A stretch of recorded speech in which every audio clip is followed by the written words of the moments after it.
Arun കിഷോറിനൊപ്പം Nayanthara, Mathrubhumi news, Kozhikode. നമ്മളിപ്പോൾ ചൂടങ്ങോട്ട് കടുത്തു വരുമ്പോൾ ഇങ്ങനെ ഒരു നാച്ചുറലായ പ്രകൃതിദത്തമായ എ സി വേണമെന്നൊന്നും വിചാരിച്ചിട്ട് കാര്യമില്ല. അത് നമ്മൾ നേരത്തെ കൂട്ടി തീരുമാനിക്കണം, നേരത്തെ കൂട്ടി ചിന്തിക്കണം. അതായത് ഓടുന്ന നായക്ക് ഒരു മുഴം മുമ്പേ എന്ന് പറയാറില്ലേ. അപ്പോൾ ഇനി ചൂടുകാലം വരും, കാലാവസ്ഥ മാറും, ഗ്ലോബൽ വാർമിംഗ് ഒക്കെ വരും എന്നൊക്കെ മുൻകൂട്ടി കണ്ട് നമ്മൾ മരങ്ങളും ചെടികളും ഒക്കെ നട്ടുപിടിപ്പിക്കണമായിരുന്നു. ഇതുപോലെ കുളങ്ങളൊക്കെ സംരക്ഷിച്ച് ഉണ്ടാക്കി നമ്മുടെ പറമ്പിലൊക്കെ സൂക്ഷിച്ചിരുന്നാൽ നമുക്കതൊക്കെ ഗുണപ്പെട്ടേനെ. പക്ഷേ ഇനിയുള്ള കാലത്തേക്ക് നമുക്ക് കരുതി വെക്കാവുന്നത് ഇതൊക്കെയാണ്. മരങ്ങളൊക്കെ നടുക, ചെടികളൊക്കെ നടുക. ഏതെങ്കിലും ഒരു തലമുറയ്ക്ക് അതൊക്കെ പ്രയോജനപ്പെടുമെന്ന കാര്യത്തിൽ യാതൊരു സംശയമില്ല. ഈ ചൂട് കാരണം വീടിനകത്ത് ഫാൻ ഇട്ട് പോലും ഇരിക്കാൻ നമുക്ക് ബുദ്ധിമുട്ടാണല്ലേ. എന്നാൽ കോട്ടയം ചവിട്ടുവരി സ്വദേശി രാജന്റെ വീട്ടിലേക്ക് വന്നാലോ? അവിടെ സ്ഥിതി അങ്ങനെയൊന്നുമല്ല. ലാറി ബേക്കർ ശൈലിയിൽ നിർമ്മിച്ച വീടിന്റെ ഉള്ളിൽ കയറുമ്പോൾ തന്നെ വല്ലാത്തൊരു ഫീലാണ്. ചൂട് കാലമാണ്. പത്രത്തിലും ടി വിയിലുമെല്ലാം എ സിയുടെ വമ്പൻ പരസ്യങ്ങളാണ്.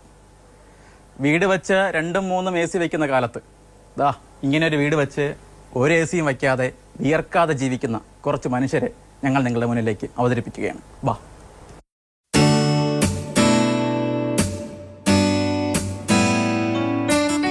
കവിത പോലെ ഈ വീട് ആദ്യമേ കാണുമ്പോൾ നമുക്ക് പെട്ടെന്ന് അതിനെ ആക്സെപ്റ്റ് ചെയ്യാൻ ഇത്തിരി പാടായിരിക്കും.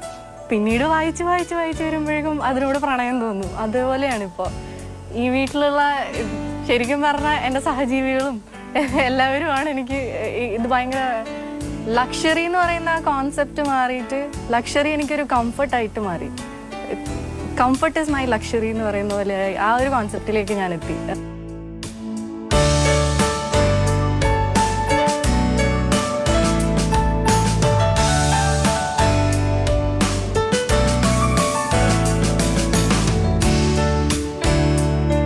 ഇത് ഹോളോ റാറ്റ് ട്രാപ്പിൻ്റെ കൺസ്ട്രക്ഷനാണ്. അപ്പോൾ അതിൽ ഹോളോ ആണ്, ഇടയ്ക്ക് എയർ ട്രാപ്പ് ചെയ്തിട്ടുണ്ട്. ആ എയർ തന്നെ ഒരു റിപ്പല്ലൻ്റ് ആണ്, ചൂടിനെ അത് റിപ്പൽ ചെയ്യുന്നുണ്ട്. അപ്പോൾ അതുകൊണ്ട് തന്നെ അകത്തേക്കുള്ള ചൂട് നമുക്ക് കുറഞ്ഞിരിക്കും. പിന്നെ ചൂട് വർദ്ധിച്ചതിനനുസരിച്ചിട്ട് നമുക്ക് അതിൻ്റെ ആ ഒരു ഡിഫറൻസ് വരുന്നുണ്ട്. അപ്പോൾ അതുകൊണ്ട് നമ്മൾ പിന്നെ ആർട്ടിഫിഷ്യൽ റെയിൻ കൊടുത്തിട്ടുണ്ട്, സ്പ്രിംഗ്ലർ വെച്ചു. എന്താ എ സി വയ്ക്കുമ്പോൾ വീണ്ടും നമ്മൾ ചൂട് കൂട്ടുകയാണ് ചെയ്യണത്, എൻവയോൺമെൻറ്റിന് വീണ്ടും ഡാമേജ് ഉണ്ടാക്കുകയാണ് ചെയ്യണത്. അപ്പോൾ ആ ഒരു കൺസെപ്റ്റിൽ നിന്ന് മാറി ചിന്തിച്ചതുകൊണ്ടാണ് നമ്മൾ സ്പ്രിംഗ്ലർ വെച്ചത്. അപ്പം ദാറ്റ്സ് മോർ ഗുഡ്. ലൈക്ക് ഇപ്പോൾ നമുക്കിപ്പോൾ നോക്കുകയാണെങ്കിൽ ഇപ്പോൾ റെയിൻ ആർട്ടിഫിഷ്യൽ നമുക്ക് എപ്പോൾ വേണമെങ്കിലും ഇപ്പോൾ മഴ പെയ്യിക്കാം. അതുകൊണ്ട് നമ്മൾ ഹാപ്പിയാണ്. വീടിൻ്റെ അകത്ത് നമ്മൾ വളരെ കംഫർട്ടബിളാണ്.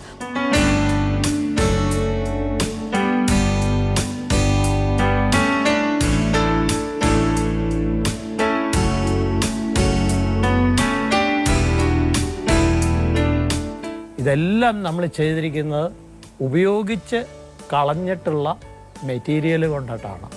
അപ്പോൾ ഞങ്ങളെ സംബന്ധിച്ചിടത്തോളം ഇത് തേടിപ്പിടിച്ച് ഞങ്ങൾക്കിതെല്ലാം കണ്ടെത്തേണ്ട വന്നു. ഞങ്ങൾ തന്നെയാണ് ഈ സാധനങ്ങളെല്ലാം, ഞാനും ഭാര്യയും മോളും കൂടെ ചേർന്നിട്ടാണ് ഓരോ സ്ഥലത്ത് പോയി ഇത് കണ്ടെത്തി കൊണ്ടുവന്ന് കൊടുത്തിട്ടുള്ള കാര്യങ്ങളാണ് ഓരോ. പിന്നെ അവർ ചില കാര്യങ്ങൾ പറയുന്നുണ്ട്, നിങ്ങൾക്കൊരു താക്കോല് തന്നിട്ട് നിങ്ങൾ കയറി താമസിക്കുന്നതിനേക്കാളേറെ നിങ്ങൾ ഈ വീടിൻ്റെ എല്ലാ തരത്തിലുള്ള കാര്യങ്ങളും നിങ്ങൾ അറിഞ്ഞിരിക്കണം.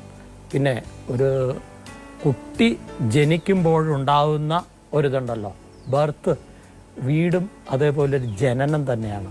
ആ വീടിൻ്റെ ജനനം നിങ്ങൾക്കുണ്ടാവുമ്പോൾ നിങ്ങളത് കണ്ട് നിങ്ങളിലൂടെ നിങ്ങളതിൻ്റെ പെയിൻ എടുത്തിട്ട് നിങ്ങൾക്ക് കിട്ടുമ്പോൾ ഈ വീടിനോട് നിങ്ങൾക്ക് സ്നേഹം ഉണ്ടാവും.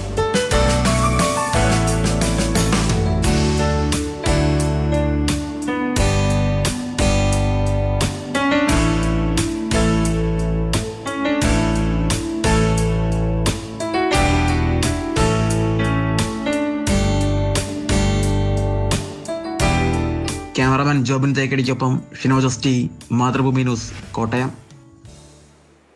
അപ്പൊ നിങ്ങൾ പലരും ആലോചിക്കുന്ന ഒരു കാര്യം ഞാൻ പറയട്ടെ. ഇത്രയധികം കാശ് മുടക്കി ഒരു വീട് വെക്കാനൊന്നും നിവൃത്തിയില്ലപ്പാ.